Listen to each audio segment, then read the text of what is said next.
El objetivo de este vídeo es mostrar la actuación ante una parada cardíaca intrahospitalaria en el Consorcio Hospital General Universitario de Valencia. La diferencia entre el soporte vital básico y el soporte vital avanzado en una parada cardíaca intrahospitalaria es arbitrario. El proceso de resucitación debe ser continuo y basado en el sentido común. La cadena de supervivencia resume los eslabones vitales para una resucitación exitosa.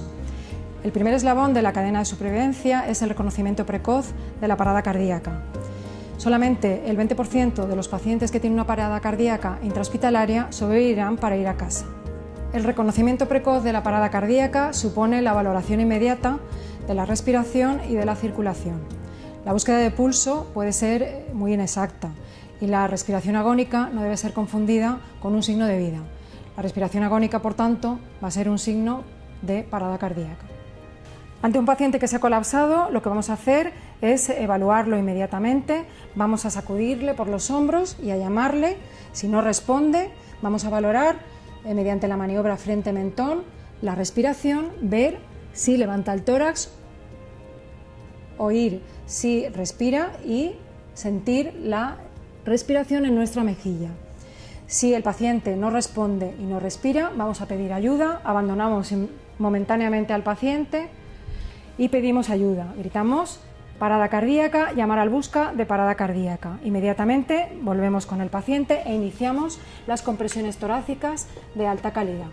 Tras el reconocimiento precoz de la parada cardíaca y gritar pidiendo ayuda, vamos a iniciar la reanimación cardiopulmonar precoz, que es el segundo eslabón de la cadena de supervivencia. Las compresiones torácicas de alta calidad suponen compresiones en el centro del tórax, en la parte inferior del esternón, con una profundidad de 5 centímetros, no más allá de 6, con una frecuencia de 100-120 compresiones por minuto cuando haya un solo reanimador.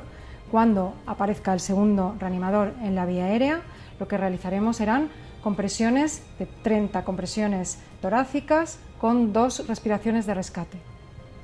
La desfibrilación precoz en los 3 a 5 primeros minutos supone una tasa de supervivencia tan alta como del 50 al 70% de los pacientes que sufren una parada cardíaca intrahospitalaria.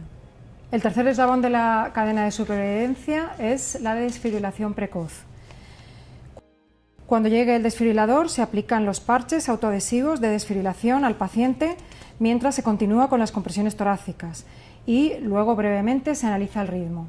Seguimos las instrucciones del desfibrilador. Si el ritmo es desfibrilable, nos va a decir que desfibrilemos. Se realiza la desfibrilación una vez se comprueba que no hay ningún reanimador en contacto con el paciente.